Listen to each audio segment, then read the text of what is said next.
Почитувам председателе, почитувани колеги пратеници, почитувана македонска јавност, почитувани представници на овој закон, гледам овде во салата е господата Виолца Бериче како представник.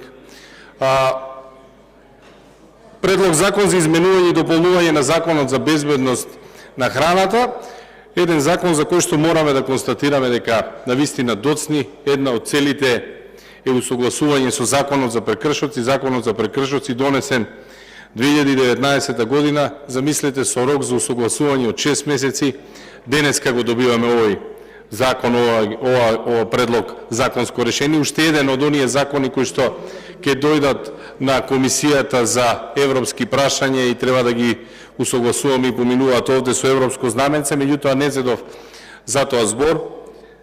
За следното, една од целите на овој закон вели, законот предвидува законитост, законот предвидува заштита на јавното здравје и законот предвидува степен на ветеринарно јавно здравство. Покрај квалитетот на храната, овој закон треба да обезбеди заштита на здравјето на животните.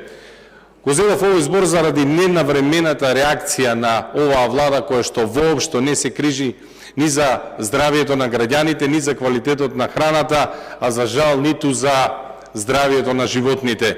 Еве, за целата македонска јавност да знаете, пред една година имавме случај на африканска чума во истокот на државата, каде што беа депопулирани 3300 свињи, практично беа еутанизирани 3171 свиња, со што се нанесе сериозен удар на оваа сточарска гранка, а Министерството и владата не преземаа баш ништо за да ја заштитат оваа индустријска гранка, за да ги заштитат граѓаните.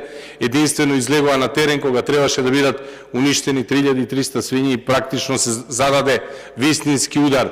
Еве, прашање за вас, имате прилика за реплика. Колку налози имавте и колку превентивни мерки презедовте на истокот за заштита? Колку обуки, колку превентивни записници беа направени?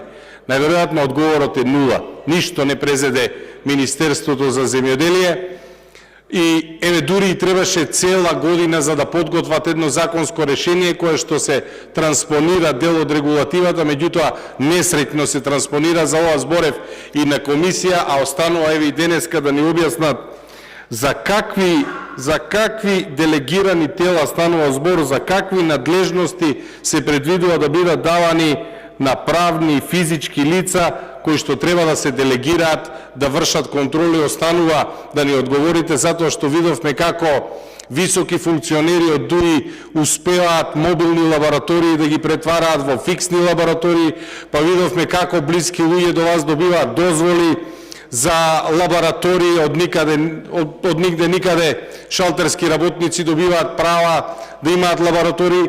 За кои се е ветено да имаат лаборатории, за кои правни и физички лица станува збор на кои што ќе се делегира? Останува да ни објасните.